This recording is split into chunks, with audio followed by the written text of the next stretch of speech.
morts et des blessés ont été enregistrés lors de la récente manifestation du mercredi 17 août du Front national pour la défense de la Constitution. Au lendemain de cette situation, l'Organisation guinéenne de défense des droits de l'homme et du citoyen, l'OGHD, condamne les violences et les tueries orchestrées par les forces de l'ordre déployées sur les lieux. C'est une situation très regrettable. Nous avons suivi de près la journée d'hier et nous savons, comme vous l'avez souligné, qu'il y a eu effectivement mort d'homme, qu'il y a eu des blessés, et notamment par balle, mais il y a aussi des arrestations.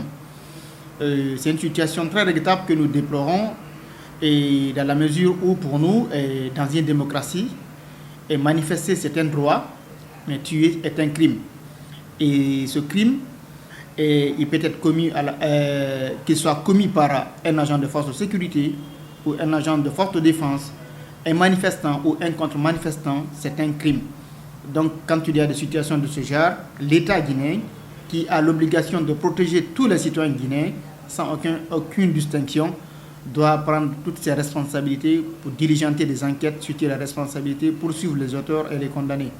Très touché par cette tuerie, cet acteur de droits de l'homme regrette l'utilisation des armes à feu lors des manifestations. Aujourd'hui, ce que nous on déplore surtout avec ce qui se passe dans les manifestations, c'est en tout cas cette impression de gâchette facile de nos agents de force de sécurité. Vous voyez, et aujourd'hui, tout le monde le reconnaît, et vous les médias, nous les organisations et l'ensemble des citoyens, l'utilisation abusive des armes à feu lors des descentes de maintien d'ordre. Alors que la loi a encadré les situations, notamment d'utilisation des armes à feu. Si vous prenez la loi sur le maintien d'ordre public, en son article 45, cette loi a dit que l'utilisation des armes à feu à l'occasion du maintien d'ordre public doit se faire conformément au principe de l'égalité, au principe de la proportionnalité, mais aussi au principe de nécessité. Et le même article va plus loin en disant que lorsque il y a eu usage des armes à feu à l'occasion d'une manifestation, le commandant d'unité qui était sur le terrain a obligation de faire un rapport d'incident et adressé à ses supérieurs hiérarchiques. Et vous imaginez, depuis l'entrée en vigueur de cette loi en 2015, il y a eu tellement des allégations de violation des droits de l'homme que nous, Organisation de défense des droits de l'homme, nous avons dénoncé. Nous n'avons jamais constaté une communication publique de l'autorité justifier l'utilisation des armes à feu pendant les manifestations en se basant sur ces rapports. Pour faire la lumière sur cette tuerie, le GDH s'engage à accompagner les victimes pour une justice équitable. Nous, en tant qu'organisation citoyenne, nous travaillons déjà, nous sommes en train de monitorer, nous sommes en train de répertorier toutes ces victimes. Et nous allons, en tout cas, les prochains jours, voir dans quelle mesure nous avons déjà commencé à entretenir, en tout cas, les victimes, notamment du mois de juillet.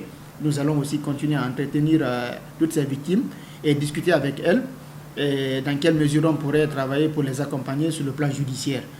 Donc, mais qu'à cela nous tient, il faut aussi insister à ce que il faut que l'État aujourd'hui prenne ses responsabilités. Il faut qu'on arrête cette tuerie régulièrement à l'occasion des manifestations parce que manifester c'est un droit et tuer c'est un crime. Et quel que soit l'auteur qui a commis un crime à l'occasion d'une manifestation, cette personne doit faire l'objet de poursuites judiciaires. Manifester est un droit et tuer est un crime. Alseni Sall interpelle l'État à prendre ses responsabilités afin d'éviter ces tueries lors de la manifestation.